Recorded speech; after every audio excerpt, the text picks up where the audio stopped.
galera, beleza? Como é que vocês estão? Meus amigos, no vídeo de hoje temos 5 grandes temas com várias coisas para nós falarmos sobre cada um deles. A gente vai começar falando sobre pandemia, porque os políticos brasileiros conseguiram levar a ciência para um novo patamar. Além de já ter gente decretando toque de recolher, o prefeito do Rio de Janeiro, só um pequeno aperitivo, o Eduardo Paes, tá querendo, proibir quem não tem um passaporte, quem não tomou, de comprar o litrão. Você não vai mais poder tomar a sua gelada. Depois disso, vamos falar de um assunto muito sério, que ainda tem ligações aí com a área da saúde. Pode estar havendo, de maneira assim deliberada, uma sabotagem ao governo federal. Vocês vão entender o que está acontecendo. Saiu inclusive algumas matérias na imprensa dando repercussão à fala aí do Fábio Van Garten. Depois vamos falar do Lula, algumas coisinhas que a esquerda anda aprontando, os petistas falando, não confia muito nessas pesquisas que, assim, eu acho que a gente não vai vencer no primeiro turno não, como estão tentando vender essa ideia. Depois vamos falar de Bolsonaro, a imprensa aí falando sobre os ataques de Bolsonaro, contra a própria imprensa e agora os novos ataques de Bolsonaro contra ministros do Supremo, falar um pouquinho também de liberdade de expressão, algumas coisas que aconteceram nas redes, Luciano Hang suspenso, Malafaia teve alguns tweets removidos e por fim vamos falar do seu Sérgio Moro, que ontem estava distorcendo falas de Bolsonaro propositalmente e seus amigos, os mamateiros, desesperados. O antagonista, que é conhecido pelo blog de 3 linhas, ontem me soltou uma nota, eu vou mostrar para vocês o tamanho, tirei print do tamanho, coloquei tudo em um único slide para vocês terem assim, conseguirem mensurar, e tudo para atacar o Bruno Dantas, no âmbito aí, do caso do TCU, que eles estão pedindo assim, Moro, abre as contas, mostra aí quanto você ganhou, quem não deve não teme. E ainda tá aí o Moro tentando trazer já o pessoal do MBL para dentro do Podemos, para disputar cargos aí no governo do estado de São Paulo, enfim, tem muita coisa pra gente comentar. E já vamos começar com essa pérola do Eduardo Paes. Eduardo Paes fala em proibir cerveja para quem não se imunizou. É muita ciência. Prefeito da capital fluminense compartilha notícia sobre a cidade de Quebec, no Canadá, que proibiu álcool e mamona, vamos falar assim, para os não imunizados. Esse é o Eduardo Paes. Eu nem vou mostrar o tweet. Já vou mostrar aqui, inclusive, a notícia que ele se baseou, que eu quero avançar, quero dar tempo para falar tudo no vídeo de hoje. Essa é a notícia. Olha a mídia brasileira. Quebec proíbe mamona, orégano, e álcool para não imunizados. E após fazer isso, a busca das pessoas, pelo imunizante subiu em 300%. Agora tá todo mundo tomar, porque ninguém quer ficar sem tomar uma. Ou queimar algumas coisas aí, botar fogo em mato. E a imprensa brasileira não para por aí. Além de dar essa notícia, com total normalidade, também tratar o Eduardo Paes como um dos grandes nomes da ciência do Brasil. Ninguém fez deboche nenhum na imprensa nacional. A verdade é que eu acho que os jornalistas estão gostando. Olha essa matéria. Jornal O Globo. Compostos da cannabis, podem prevenir a pandemia, mostra estudo. Tá vendo, Nem vou ler a matéria, dá uma lida. O Luiz falou o seguinte, remédios usados há mais de 70 anos não pode. Mas é só falar, no orégano, que surge especialista de todos os lados achando isso lindo. É a ciência. Ciência, é muita ciência envolvida. Muita ciência, muita. Olha isso daqui. Governo de São Paulo recomenda a redução de 30% na capacidade de público em eventos. 30%. Não é 29,7%, não é 31,2%, é 30%. Aí o Constantino fez piada. É mais do que ciência, é ciência exata. Se reduzir o público em apenas 29%, a pandemia continua, pegando geral. Agora, você tem que reduzir 30%. Se você reduzir 30%, aí tudo fica perfeito, redondo, sem nenhum problema. Você entendeu? Tudo em nome da ciência. Aí você vê isso daqui. Se lembra dela? Lembra da Ludmilla? A amiga aí de muita gente que tentaram, inclusive, até emplacar lá no governo. Uma das grandes médicas que participaram da CPI também, extremamente crítica ao governo Bolsonaro.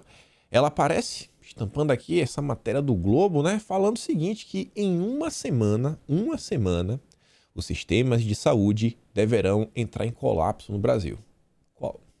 Acabou. O Brasil acabou. O Arthur até fala o seguinte, ó, eis que temos os especialistas versão 16.0, não é nem 2.0, nem 3.0, né? Todo dia um especialista novo. Aquecimento para o lockdown. Agora eu pergunto, os hospitais de campanha que custaram bilhões e não foram usados? Acho que os governadores entenderam que era hospital para arrecadação de campanha. Deu nisso.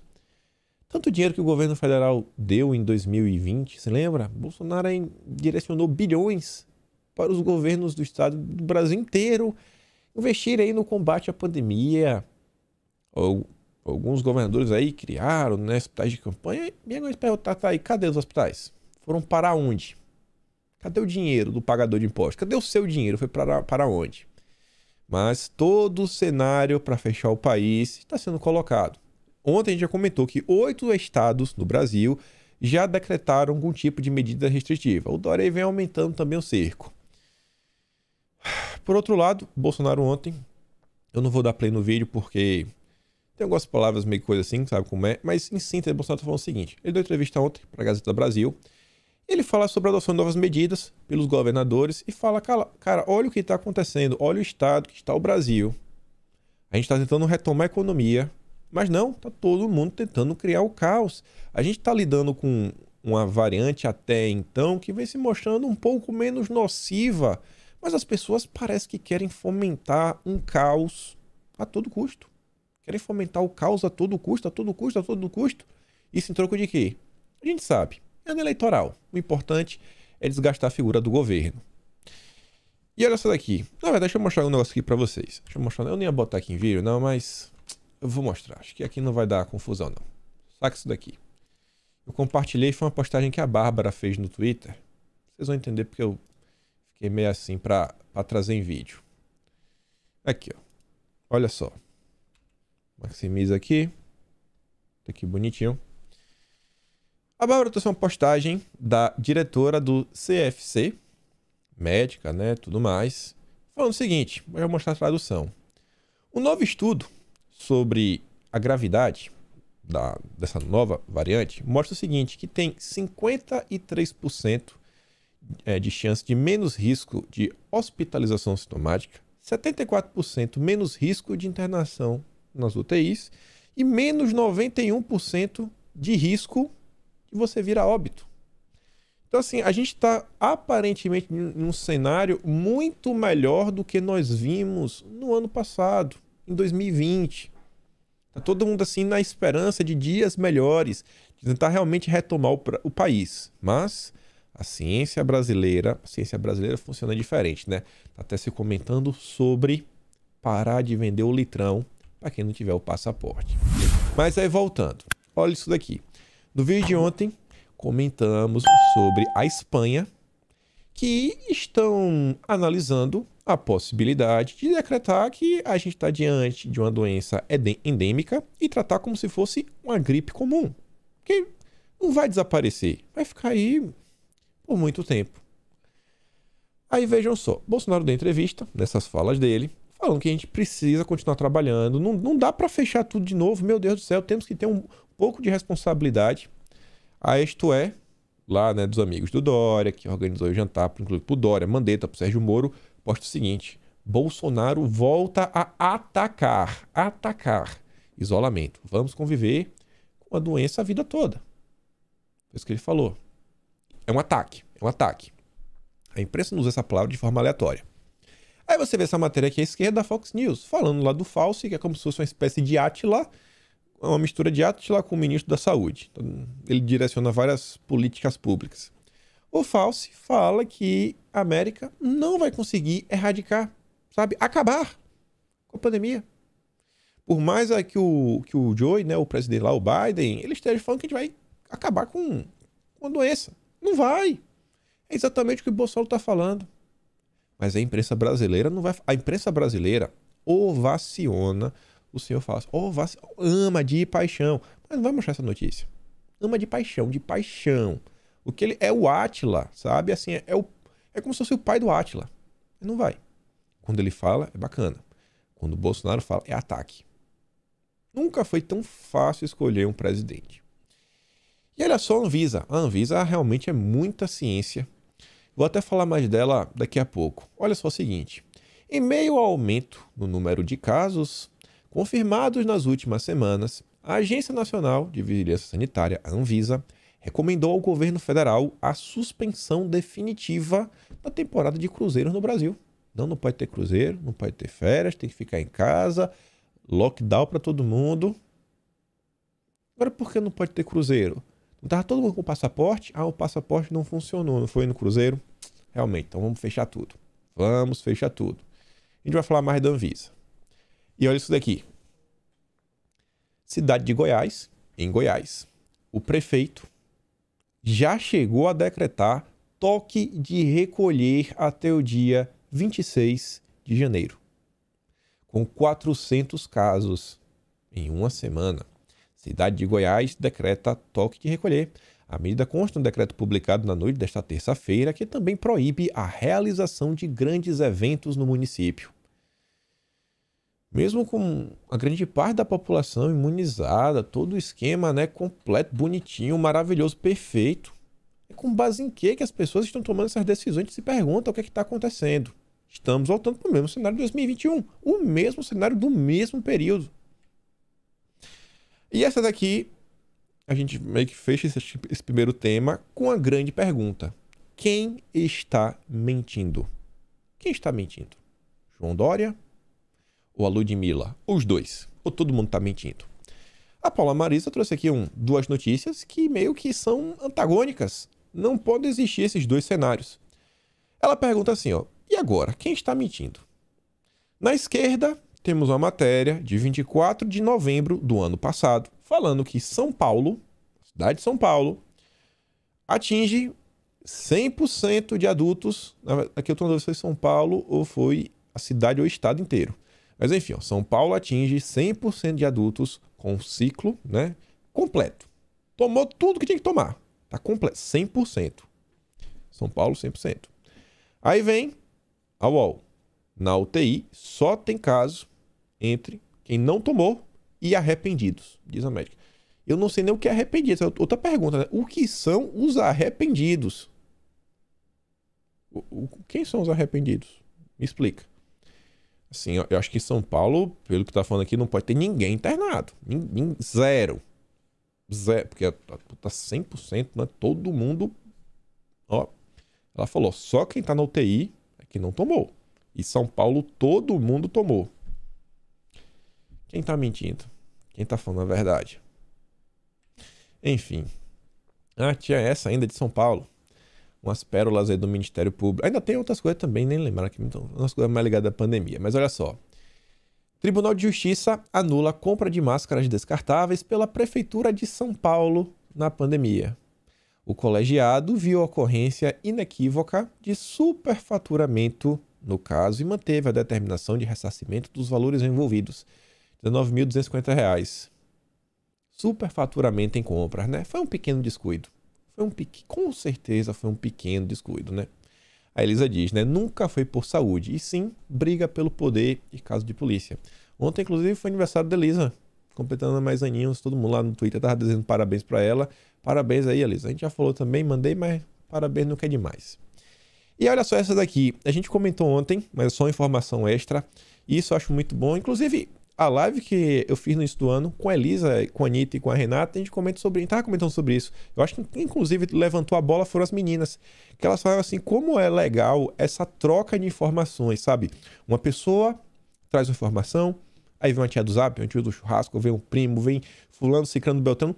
Todo mundo complementando, e a gente começa a enxergar o cenário, assim, de forma muito mais interessante.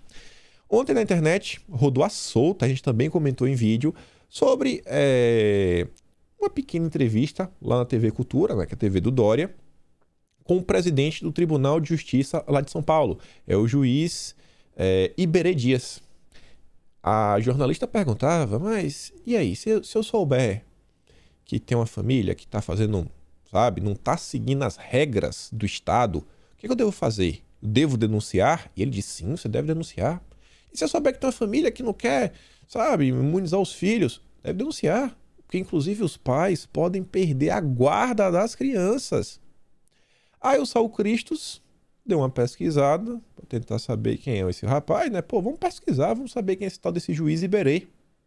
Ele descobriu o seguinte, ó, ora. Então, o tal juiz Iberê Dias, que defende, né, que os pais podem até perder a guarda dos filhos, frequenta os mesmos círculos do condenado José Dirceu, né? Matéria da Folha de São Paulo, Mônica Bergamo, presidente eleito do Tribunal de Justiça de São Paulo e José Dirceu participam de lançamento do livro O Judiciário do Nosso Tempo. Óbvio, não tem nada demais, mas a gente só acha estranho, né? Por ambos no mesmo ambiente. E a gente vê, né? Ele deve, numa medida que realmente flerta com políticas de esquerda, né? Que são políticas autoritárias. A esquerda aí que flexibiliza a forma como eles enxergam a família, né? Até onde vai o poder dos pais e do Estado.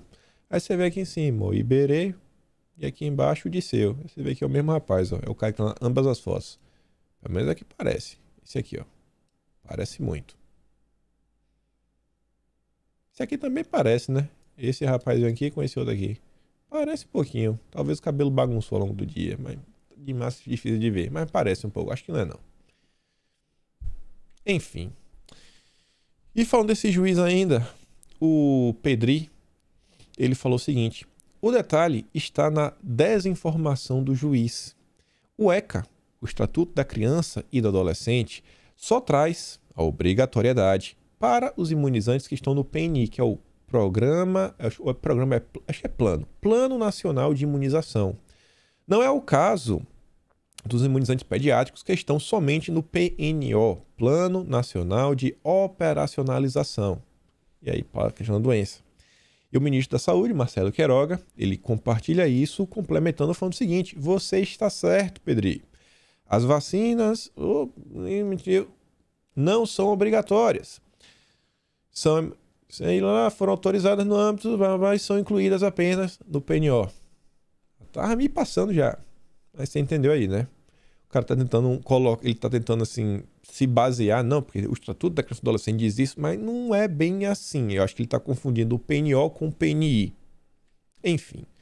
Vamos agora para um tema muito sério. Esse aqui também é sério. Aqui é uma atualização aí das movimentações que a esquerda anda aprontando de tentar instaurar uma CPI. Não é brincadeira. A narrativa vem crescendo. O dia de ontem foi um prato cheio para a imprensa que acompanhou os mais diversos temas. Eu não vou trazer aqui.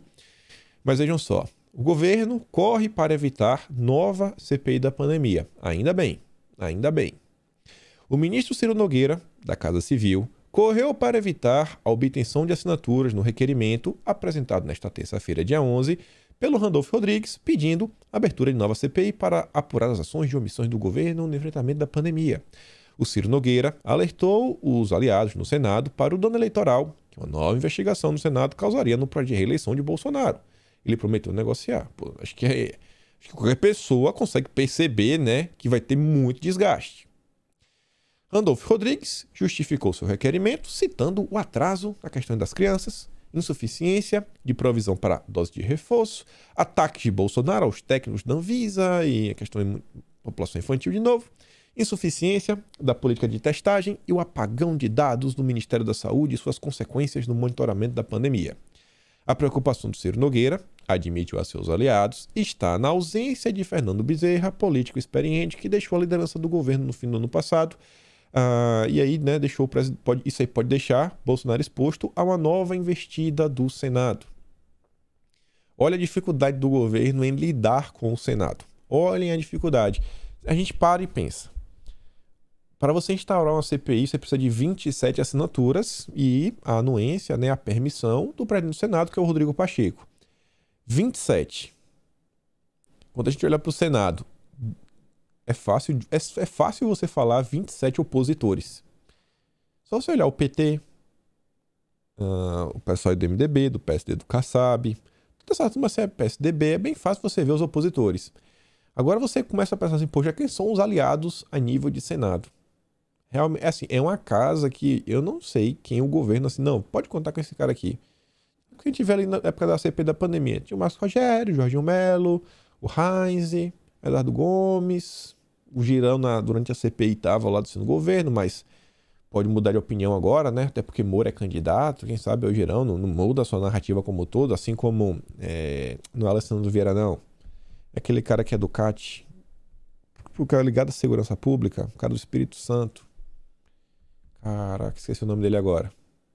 Enfim, é difícil. Olha a importância do legislativo, mais uma vez. Legislativo, eleger um presidente é importante, mas o legislativo também, muito importante, muito. E aí, olha só, esse daqui que é o tema complicado. Isso aqui realmente pode estar acontecendo. Eu vou trazer exatamente sim um tweet, porque a matéria do Metrópolis se baseou nisso daí, e está falando sobre o Fábio Van Garten. Ele fez uma denúncia seríssima. Matéria aqui da coluna do Guilherme Amado falava o seguinte, ó, Van Garten acusa a Anvisa de segurar testes ligados à pandemia. Ontem, às 3h21 da tarde, o Van Garten fez o seguinte tweet. Players do setor de laboratórios e hospitais estão reclamando de uma operação padrão na liberação de insumos para os testes da pandemia contra de gripe por parte do órgão responsável pela liberação dos mesmos.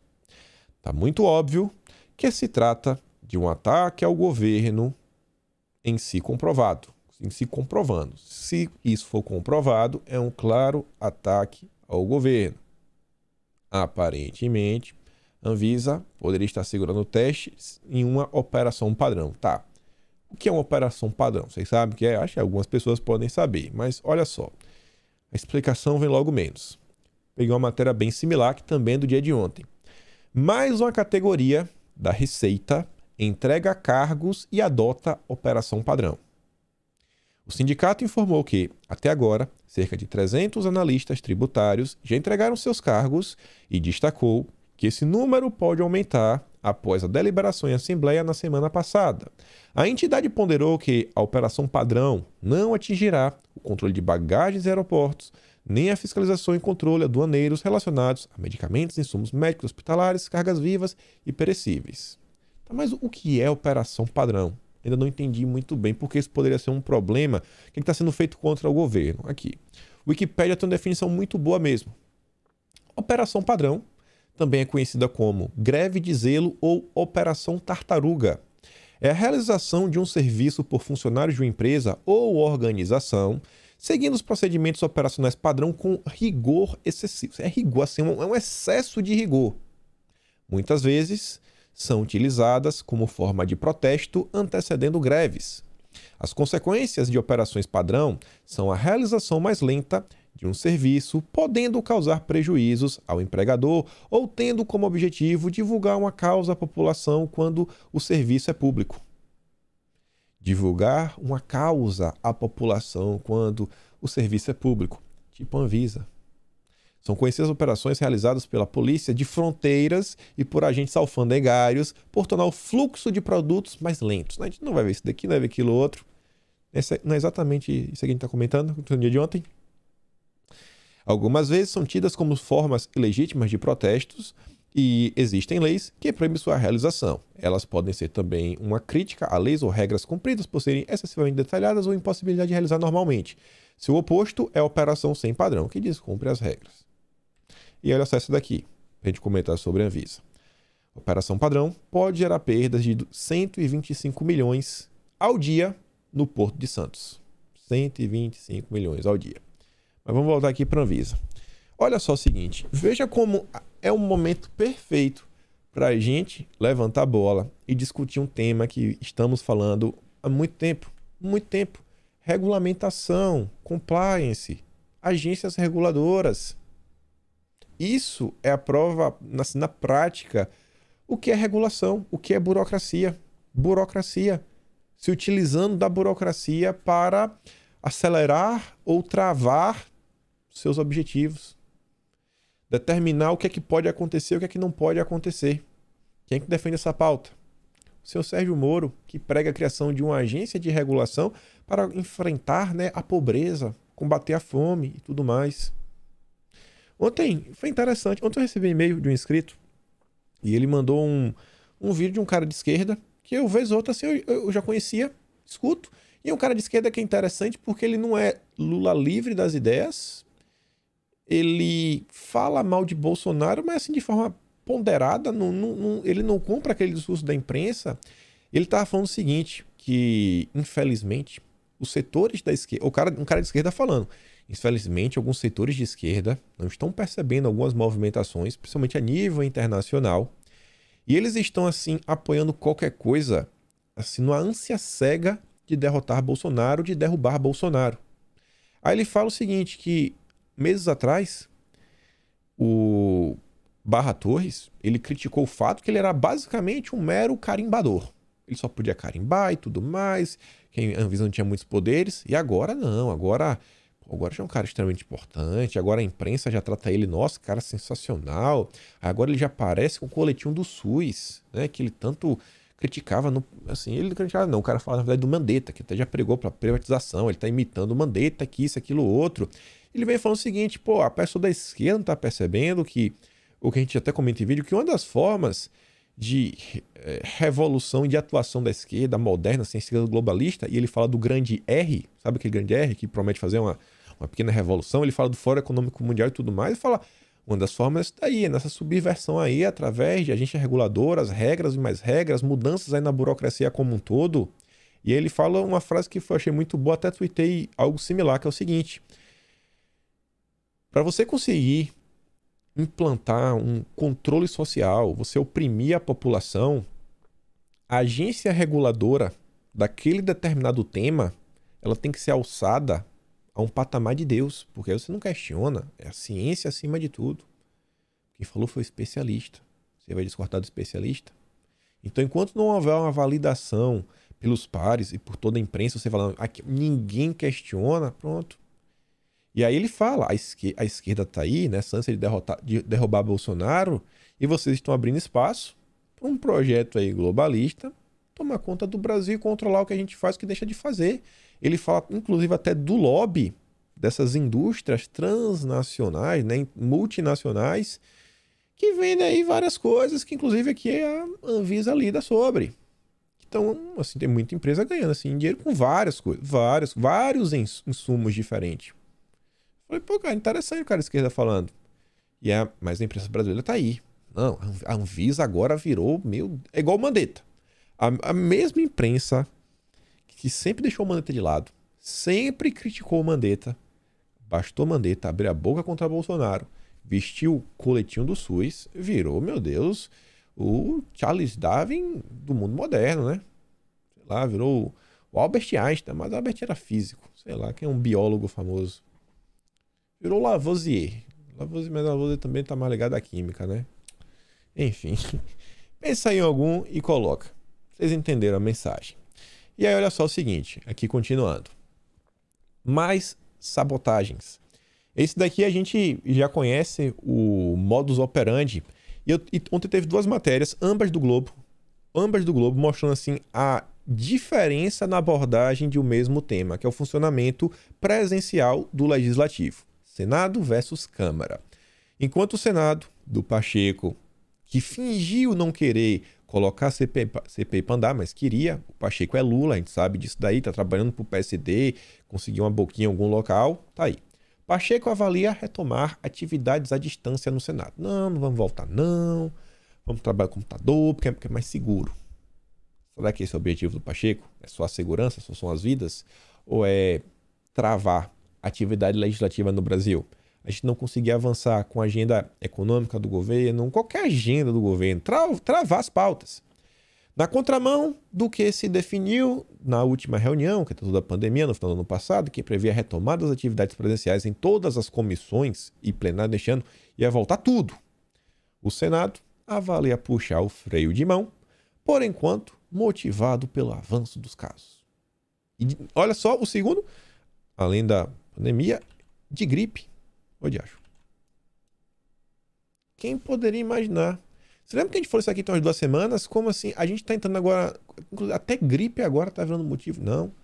O Rui Costa utilizou a gripe para cancelar o carnaval na Bahia.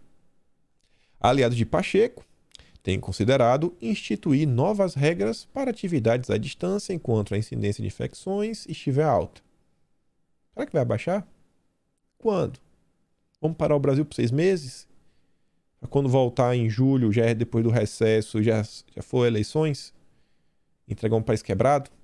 Enquanto o Pacheco está fazendo isso aqui no Senado, na Câmara, né, os deputados pedem ao Lira a retomada do trabalho à distância, mas o Lira vem resistindo. Arthur Lira diz a interlocutores não ter batido o martelo ainda e que deseja aguardar o próximo mês antes de anunciar como será retomada as atividades parlamentares. Interlocutores, o presidente da Câmara diz estar preocupado em flexibilizar a presença no plenário no primeiro semestre e não conseguir mais levar os deputados para as atividades presenciais, uma vez que este ano é eleitoral e no segundo semestre parlamentares estarão envolvidos com a campanha nos estados. Aí vai ter sessão, vai ter isso. Você não vai conseguir colocar quórum nenhum, tá todo mundo aí nas suas bases. Não, vamos trabalhar. Olha só, ano eleitoral, trabalhando, né, de home office. Tá tudo errado. O pessoal fica fazendo campanha a partir de agora de fevereiro, janeiro. Você não só trava o governo, como você libera os deputados para fazerem pré-campanha. Tá descarado o que tá acontecendo. Se o Pacheco e o Lira também se liberar trabalho remoto, isso aqui vai ser um absurdo. Vão parar o Brasil. Por quanto tempo? Não sabemos. Não temos uma semana. Gente, até metade do ano, metade de um ano são 26 semanas. O ano tem 52 semanas. É uma conta que muito brasileiro não faz, porque no Brasil a gente vive no mês. É mês a mês, os salários são mensais.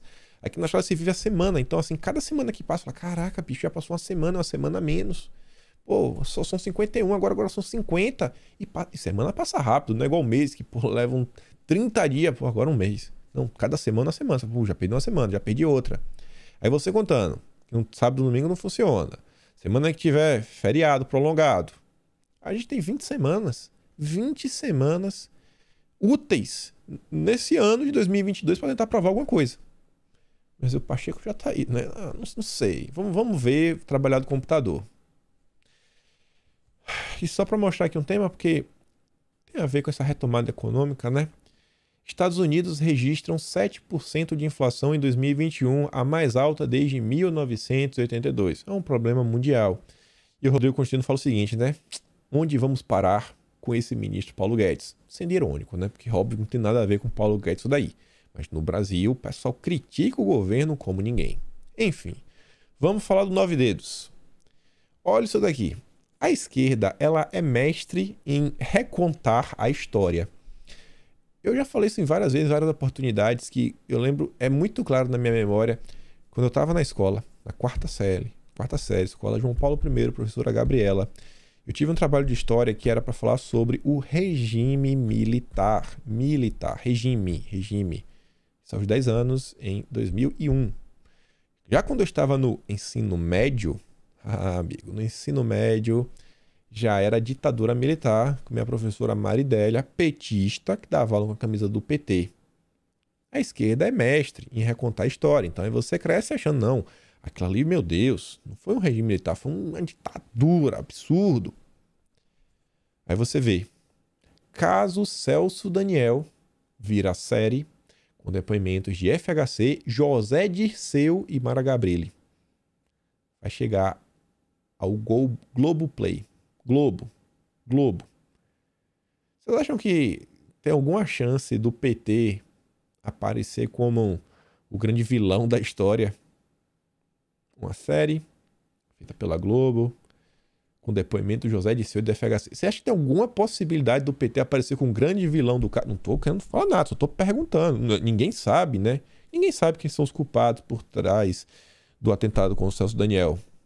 Eu só acho que essa série não tem nenhuma possibilidade de colocar o PT como um dos culpados. Só isso daí, não que seja. A esquerda é boa em contar histórias. Boa, muito boa. Aí você vê isso daqui. Tivemos uma pesquisa ontem. Eu estava querendo ver essa primeira pesquisa, porque a partir de agora todas as pesquisas têm que ser registradas no site do TSE, mas não mudou muita coisa não. A primeira pesquisa da Quest coloca o Lula com 45% de votos já no primeiro turno. Bolsonaro aparece com 23%, se eu não estou enganado. Então tem uma coisa interessante sobre essa pesquisa. Os eleitores do Moro, em segunda opção, muitos consideram votar no Lula. A gente já fala isso daí. Mas vejam só. Lula, ponto de vista. Lula e a ilusão da vitória no primeiro turno. ex-presidente e líderes do PT temem efeito negativo do clima de já ganhou dentro da legenda. As pesquisas são tão confiáveis que nem o PT está conseguindo entrar no clima de já ganhou. O Lula e os líderes falam, galera, baixa a bola, baixa a bola, baixa a bola. Eu não discordo do fato do Lula ter muitos votos. Pode ter, mas 45% liderando pesquisa. 45%, liderando, pode liderar, mas com 45%, bicho, é meio difícil de engolir. Não sei o que vocês acham, mas eu acho difícil de engolir. Mas muito difícil de engolir. Muito, muito. Mas é a Veja, né, que tá falando. Não vamos discordar. Aí vejam só. Aliados temem que Alckmin caia no ostracismo caso a aliança com o Lula fracasse. Ex-governador perdeu capital político com eleitores antipetistas, dizem pessoas próximas. Por que eu fiz questão de trazer essa matéria? Pra gente comentar mais do Alckmin, do Lula e tudo mais? Não, vejam só, gente. O estado de São Paulo vai ter disputa pelo governo. A gente vem comentando bastante. O PT não vai abrir mão do Haddad. O PSB parece que não vai abrir mão do Márcio França. Eu tenho certeza que nenhum de nós gostaria de ver o Márcio França ou o Haddad como candidatos, né, como governadores. Tem muita gente na direita aí que está apoiando a candidatura de que Bolsonaro está aventando. Deve vir a ser candidato, deve vir, não está 100% batido. Batido mesmo, Bolsonaro fala assim, não, vou ser candidato, começou a campanha, tem agora certeza. Que é a candidatura do Tarcísio. Quem é que vinha liderando as intenções de pesquisa para as eleições? Tirado o Alckmin. Estava em primeiro lugar e disparado. Quase 30% dos votos no primeiro turno. Agora ele não vai mais. E além de não ir, ele associou a imagem dele ao Lula. Então imagine todos esses eleitores que estão começando a olhar e falar, pô, bicho, no PT não dá. Votar em Márcio França, votar no Alckmin, votar no Guilherme Boulos é votar no Lula. Tenho que procurar alguém. Então isso já pode começar nesse momento agora, fazer com que aquelas pessoas que não acompanham política no dia a dia, o tempo todo, tudo mais, começar a se interessar um pouquinho mais por política, mas, pô, quem que eu vou votar? E essa pessoa leva a dúvida dela pro amigo. Pô, cara, eu não sei pra quem eu vou votar, eu ia votar no Geraldo Alckmin, né? O PT não dá, mas o Geraldo agora vai estar com Lula, nem candidato vai ser. Aí nessas conversas, capaz alguém falou, pô, mas Bolsonaro tá apoiando o Tarcísio, vem o Tarcísio, aí pô, o Tarcísio, ministro, é aquele cara, pô, eu não gosto de Bolsonaro não, né? Sabe aí, negacionista, mas pô, aquele ministro é bom, aquele ministro trabalha, entrega um monte de resultado. Então aí, a gente pode ver nas próximas semanas, vai ter também as pesquisas, inclusive para o estado de São Paulo, vamos ver como é que tá pontuando, né?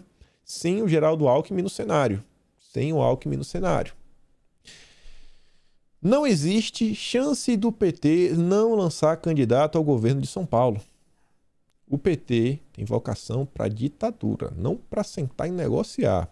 Não estamos negando o direito do PSB de ter um candidato ao governo de São Paulo. Se é uma necessidade do PSB, que tenha. É evidentemente que então não cabe à federação. Então, você tem candidato? Então tenha. Está querendo peitar o PT? Não quer baixar a cabeça e seguir a ditadura? Então também não vai ter aliança com vocês. Não vai ter mais federação. Joguem sozinhos. E nós vamos fazer uma grande federação. A gente vai se eleger, vocês não vão fazer parte. Na hora de dividir as comissões na Câmara, a gente vai pegar o filé, a parte nobre das comissões, e vocês aí vão pegar os ossos, a carcaça da galinha. É o PT. Esse é o PT. Nem com os próprios aliados existe negociação. Nem com os próprios aliados. E tem gente aí fazendo pouco, né, das eleições de 2022. O Lula e Bolsonaro é a mesma coisa. A mesma coisa, a mesma coisa. Mas vamos falar dele. Para mostrar que não é a mesma coisa. Para a imprensa, o Lula é um democrata, já Bolsonaro é um ditador. O Lula, que defende ditaduras. O Lula que defende ditaduras é um democrata. Quem fala que o Lula defende ditadura é a própria grande imprensa, mas chama o Lula de democrata. Já Bolsonaro, que critica as ditaduras, critica os países socialistas, comunistas, Venezuela, Cuba, aí esse sim é um autoritário. Aí vem isso daqui, ó. Ataques à democracia no Brasil se somam a velhos problemas de direitos humanos. Aí vem a ONG.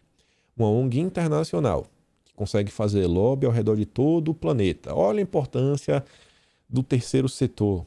São esses relatórios que, inclusive, né, alimentam inquéritos, CPIs, ações aí a nível judicial, né? É aquela típica ação política, midiática e jurídica. É o tripé perfeito. Violência policial, cárceres insalubres, ismos da vida, fobias, devastação ambiental, vulnerabilidades de ativistas.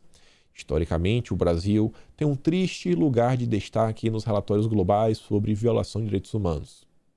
O relatório mundial de 2022 da ONG International Human Rights Watch, lançado globalmente nesta quinta, demonstra que, olha só, as violações persistentes no país agora surgem encabeçadas por novas ameaças a direitos políticos e civis protagonizadas por quem? Pela Câmara? Pelo Senado? Pelo Judiciário brasileiro? Não. Pelo presidente Jair Bolsonaro ao longo de 2021. Quem está tentando contra as liberdades é Bolsonaro. O cara que entrou com a MP da Liberdade. A MP da Liberdade. Esse é o ditador. Esse é o ditador. Aí você vê, a liberdade de expressão é outro pilar da democracia que a ONG aponta como direito ameaçado no Brasil. Concordo, isso eu concordo. Bolsonaro acenou a manifestações antidemocráticas do tipo Fora STF, pediu impeachment do ministro do Supremo, usou a Lei de Segurança Nacional editada durante a ditadura para investigar opositores. Eu acho que Bolsonaro só pegou, né, o fio da meada, porque várias pessoas no Brasil, né, muito poderosas, estão utilizando a Lei de Segurança Nacional para prender pessoas. Aí não tem uma única linha. Não tem. Na verdade, a imprensa brasileira já contou no passado que quem mais utilizou a Lei de Segurança Nacional não foi Bolsonaro, foi outro poder. Mas aí, olha só que interessante, né? Como é que eles criticam a liberdade de expressão? No sentido assim que Bolsonaro está destruindo a liberdade de expressão e logo depois eles falam que Bolsonaro assinou a manifestações antidemocráticas do tipo Fora Supremo. Assim, liberdade de expressão não é você poder ter liberdade para expor o que você achar, é porque tem que ser só coisa democrática, né? Pô, beleza. Você percebe a inconsistência nas acusações? Isso aqui só cola porque tem imprensa e a classe política brasileira, né? A esquerda. Segundo o levantamento da ONG Repórteres Sem Fronteiras, o presidente brasileiro atacou o repórter da imprensa 87 vezes. E o contrário não conta, né? Tá bom. Além disso, o relatório destaca o uso que o presidente faz das redes sociais, em especial do Twitter, uma plataforma de divulgação de políticas públicas e de política externa do Brasil, ao mesmo tempo em que bloqueia desses canais aqueles que o criticam. Bolsonaro é um ditador porque ele bloqueou o jornalista no Twitter. Vocês percebem assim, a relativização que estão fazendo? Os problemas reais que o planeta enfrenta, as pessoas que realmente estão sofrendo na mão de ditadores autoritários, como que a gente vê em Cuba, na Venezuela, lá na Nicarágua, que o Lula apoia, né? O Daniel Ortega, que prendeu opositores. Aí todo mundo fecha os olhos, ninguém dá escândalo, ninguém coloca o dedo na cara do Lula, todo mundo quieto. Todo mundo quieto. Assim, calado estou, calado continuarei. Aí agora Bolsonaro, ele bloqueou um jornalista no Twitter. Meu Deus, é um apocalipse. Os direitos humanos no Brasil estão indo para o saco. Em 2001, a ONG perguntou em seus canais, né, quantas pessoas Bolsonaro tinha bloqueado. E aí conseguiu identificar 200 pessoas bloqueadas, incluindo 13 contas institucionais, incluindo veículos de imprensa e ONGs. Olha como eles estão criando o caos em cima do nada, do nada, do nada, do nada. Enquanto isso, o Silas Malafaia teve várias postagens removidas das redes sociais, uma hashtag da esquerda que é derruba Malafaia, tentando derrubar o perfil dele das redes sociais, e essa turma que defende liberdade de expressão. E o Malafaia fala o seguinte, ó, a liberdade de expressão é um fundamento da democracia. Por mais esdrúxulo que seja a manifestação do pensamento, estamos vivendo uma moderna ditadura, vergonha total. E no dia de ontem, o Luciano Hang teve sua conta suspensa. Todas as contas suspensas são de pessoas mais alinhadas à direita. Todos os posts polêmicos são de pessoas mais ligadas à direita. Mas quem está sofrendo? Quem está sofrendo são os comunistas. Quem está sofrendo são os apoiadores do Lula. É o Lula. É esses que são os coitadinhos. São os jornalistas. Todo mundo lá brilhando, verificando tudo mais. Mas quem tem a conta suspensa, eu nunca vi jornalista com conta suspensa. Aí você fala, pô, realmente, né? Pô, o Bolsonaro tá demais, tá suspendendo contas. Bolsonaro mandou suspender uma conta? A gente sabe quem mandou suspender, a gente conhece algumas pessoas. Aí vem, olha a narrativa. Investigado, Bolsonaro volta a criticar ministros do STF. Você percebe como utilizar o termo investigado, na verdade, tem como objetivo criminalizar uma pessoa? Cara, investigado é investigado. Simples assim. Quem acompanha de perto sabe por quê. Bolsonaro é alvo de 5 inquéritos no STF. 4 deles relatados pelo Alexandre de Moraes e de um inquérito administrativo do TSE. A gente sabe que esse cara, assim, colocar o cara como se fosse um grande criminoso, um bandido. Cara, não rola, né? Não rola. E isso aqui tá rolando porque Bolsonaro, aí, essa matéria foi, assim, oriunda a uma entrevista que Bolsonaro concedeu ontem. Ele fala sobre os 2 ministros, fala o seguinte, ó, quem é que esses 2 pensam que são? Quem eles pensam que são? Vão tomar medidas drásticas dessa forma, ameaçando, caçando liberdades democráticas nossas, a liberdade de expressão, porque eles não querem assim, porque eles têm candidato. Os 2, nós sabemos, são defensores do Lula, querem o Lula presidente. Esse Bolsonaro, em entrevista aí para a Greta Brasil. Não só saiu no Globo, como também saiu na Veja, e aparentemente a Veja conseguiu conversar com algum ministro. Espécie de encarnação do mal para o bolsonarismo, o ministro Alexandre de Moraes mergulhou no fim de ano e queria permanecer distante dos holofotes nesse início de janeiro. As provocações da ala radical bolsonarista sobre o insucesso do ministro em prender o Alan nos Estados Unidos, no entanto, atrapalharam esse mergulho de Moraes. Está colocando culpa em vocês. A primeira quinzena de janeiro nem acabou e já chegamos novamente na mesma ladainha de 2021. O ano será longo, diz o ministro no Supremo sobre a nova investida do governo. Eu já comentei recentemente algumas vezes, reitero assim a mesma posição. Eu acho que às vezes vale a pena pensar o seguinte, assim, pô, a declaração que eu estou dando, ela vai aquecer o coraçãozinho de quem me apoia e vai ficar feliz, sabe? Não vai mudar muita coisa.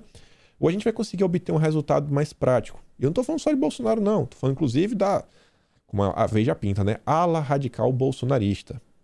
Eu lembro que ano passado teve alguns episódios que eu comentei do tema. Do início até o fim. Não deixei de falar de nenhum ponto do tema. Mas porque eu não esbravejei. Porque eu não falei que isso era um absurdo, um caos. Talvez xinguei alguém. Ah, você é um covarde, você isso, você aquilo, outro. Eu acho que assim... agindo dessa forma, a direita não vem conseguindo trazer vitórias para o seu lado. É a minha forma de visão. Eu quero que a direita não só esteja certa, eu acredito que nós estamos certos sobre vários assuntos, mas eu também quero que a gente vença. Começar a trazer resultados práticos. Da mesma forma que eu enxergo as coisas. E aí, olha só, já que começando a mudar de tema agora para a gente falar do ex-juiz. A entrevista de ontem, o Moro podia criticar várias coisas. Ninguém é perfeito. Bolsonaro é criticável, sim. Mas seja honesto. Seja honesto. Moro aí parece que foi picado pela mosquinha do superconservadorismo e começou a fazer críticas construtivas. Na verdade, pior do que crítica construtiva. Está lá. Ó. Bolsonaro, enfim, admitiu ontem que nunca defendeu o combate à corrupção e à Lava Jato. Era só mais um discurso de seu estelionato eleitoral. Deve ser o Renan Santos, né? Deve ser o Ayan, deve ser o Luciano Ayan que tá tweetando pro Moro. Aí o Moro traz uma matéria. Cadê? Cadê meu mouse? Aqui. Onde acho? Do antagonista. Aí a Renata se deu o trabalho de fazer o que os seguidores do Moro não fazem. Ela leu a matéria. Como professor, Moro deveria dar exemplo e interpretar corretamente a fala do presidente. Bolsonaro diz que sua história teve início há 30 anos e não em 2018, como tentam fazer parecer. A não ser que o ex-juiz esteja manipulando uma notícia, assim como fez nas ações da Lava Jato. E ela traz aqui um recorte de um parágrafo, que a gente vai falar mais especificamente dele agora, quando a gente falar de Moro. Vamos falar do Marreco. Essa é a mesma matéria que o Moro compartilhou. Bolsonaro, não falei que vou combater a corrupção. Assista. O antagonista não é... Assim, enquanto a Folha de São Paulo cria uma narrativa, tenta criticar, A narrativa do antagonista, ela tem um objetivo, que é eleger o Sérgio Moro. A galera quer derrubar o Bolsonaro. Quem vai botar no lugar, tanto faz. Pode ser o Lula, pode ser até o Moro. A gente só não quer Bolsonaro. Já o antagonista não. Esses são os objetivos, claro, são os mamateiros. Eles precisam eleger o Moro para conseguir emplacar o projeto de poder lava-jatista. Aí tá lá. Em entrevista a site bolsonarista, o presidente negou que na campanha de 2018 tenha dito que era a favor da Lava Jato e contra a corrupção. Abre aspas para a fala de Bolsonaro. Primeiramente, eu não apareci em 2018 e falei que sou a favor da Lava Jato e que vão combater a corrupção. Não faço isso. Minha história começa há muito tempo. Eu estou com 66 anos de idade, são 28 anos no parlamento e nenhum problema sobre acusações de coisa errada.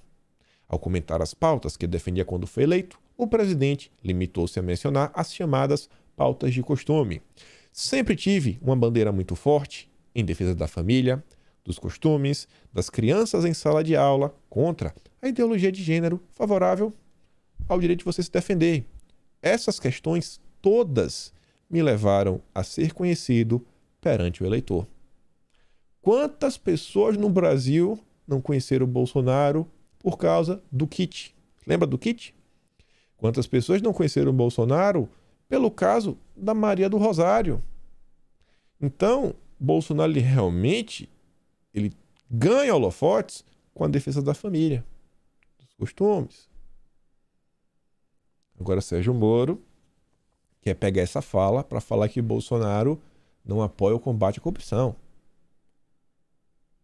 Jogando baixo. Porque não dá para esperar algo a mais do que Sérgio Moro. Ainda mais quando a gente sabe, né, que ele está fechado com o MBL. Tá aqui, ó. Podemos foca Sul e Sudeste para alavancar Sérgio Moro e quer o MBL para o governo de São Paulo. Há inclusive conversas para que ele e outros integrantes do MBL se filiem à legenda. Oh, rapaz! Caso isso ocorra, o partido projeta aumentar para até 5 o número de deputados estaduais e chegar até 9 deputados federais eleitos.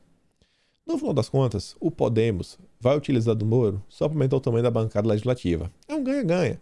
Moro ganha projeção nacional, faz campanha, aparece e depois vai viver sua vida de militante.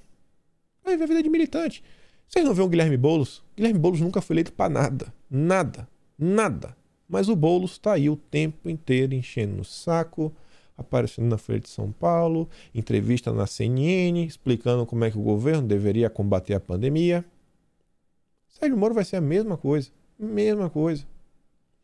Aí vem, depois de toda aquela saga, falando que o Moro não precisa do dinheiro do União Brasil, o mamateiro Mainardi posta essa matéria, né? Negociando com o Moro, União Brasil sinaliza apoio a candidato de Dória em São Paulo. Calma, irmão. Não tá negociando com o Moro, não. Já falaram só em abril. Estão vendo as possibilidades. Eles, inclusive, o União Brasil está negociando até com o Lula. Mas olha o desespero, ó. Tá negociando com o Moro primeiro, viu? Tô avisando pro Brasil. Porque se fechar com Garcia, as matérias que o antagonista vai começar a postar é o seguinte: União Brasil traiu o Brasil. União Brasil traiu o combate à corrupção. União Brasil traiu os ideais lavajatistas. União Brasil traiu a Operação Lava Jato. E aí vai começar a campanha de difamação em cima. Campanha de difamação absurda em cima. Aí eu cliquei na matéria. Pô, deixa eu ler a matéria. Deixa eu ler a matéria. Página não encontrada. Ih, pegou mal. Pegou mal. Esqueceu de apagar o tweet. O mamateiro esqueceu de apagar o tweet. Quem escreveu a matéria foi o jornalista Terno Azul. Eu vi um print nas redes sociais do Luiz Paulo, vez outra aqui, uma postagem dele, é engenheiro, e tava lá, quem criou a matéria. Apagaram. Pegou mal. Acho que distanciou Moro aí do fundo bilionário de União Brasil. Mas vamos continuar. A busca de Moro por um marqueteiro. Adivinha quem agora o Moro foi procurar? Ninguém mais, ninguém menos do que Paulo Vasconcelos. Não conheço por nome, mas o Globo nos informa que o Paulinho já fez algumas campanhas de Aécio Neves, entre outros. Moro foi buscar um marqueteiro tucano, um marqueteiro do Aécio. Nossa, quem poderia imaginar? Quem poderia imaginar? E aqui o que eu falei pra vocês. Meu amigo, desespero é uma palavra muito fraca para descrever o que passa no coração de Sérgio Moro e seus amigos.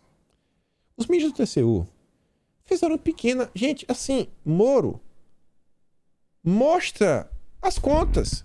Gente, é sério, sem esculhambação. Falando sério, sem piada, sem ironia, sem querer tirar onda com o Sérgio Moro. A solicitação do TCU não vai deixar o Moro mais pobre.